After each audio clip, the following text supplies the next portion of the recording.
Hola, ¿cómo estás? Bienvenidos a un nuevo capítulo de Cápsulas de Danza. Hoy vamos a continuar con la danza contemporánea y la performance. Y un tema central es la reducción de movimiento, ¿no?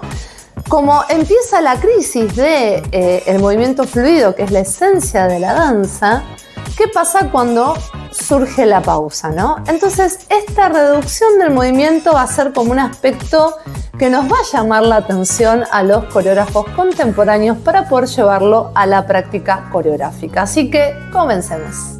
La reducción de movimiento en la posmodernidad comienza a ser parte de las prácticas de movimiento, de las prácticas coreográficas, y se busca la experimentación, por lo cual comienza una puesta en crisis o un cuestionamiento de la esencia de la danza y uno comienza a relacionarse con otras disciplinas.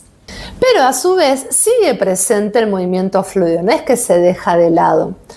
Pasa que hasta el punto de inflexión o el después del fin del arte, la danza configuraba cuerpos, determinaba técnicas, moldeaba estilos y también establecía reglas de cómo analizar una obra de danza, cuáles eran y cuáles no. De alguna manera, la ontología de la danza, es decir, aquella esencia de la danza que es el movimiento fluido, permitió que los teóricos tuvieran fundamentos a la hora de analizar una obra.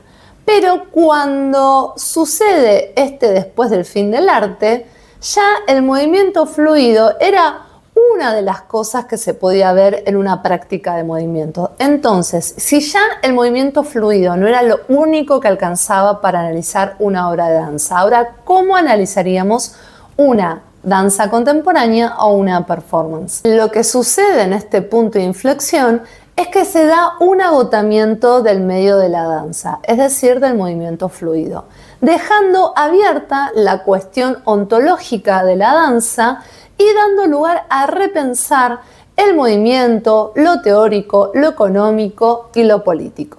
Y esta búsqueda de lo experimental hacía que los bailarines pudieran no ser bailarines, que los coreógrafos no fueran coreógrafos, con el hecho de poder buscar e ir más allá de los límites del medio específico de la danza y qué sería la danza por fuera del movimiento fluido.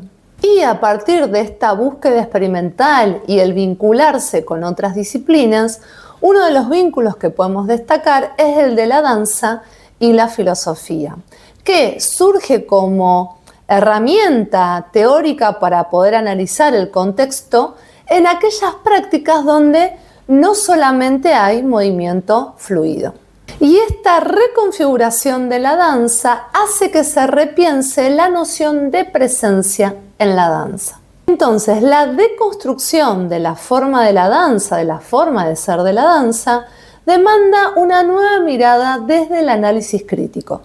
Y esto implica volver a pensar lo político del cuerpo, entendiendo al cuerpo como un territorio dinámico y abierto y también un lugar para la producción artística.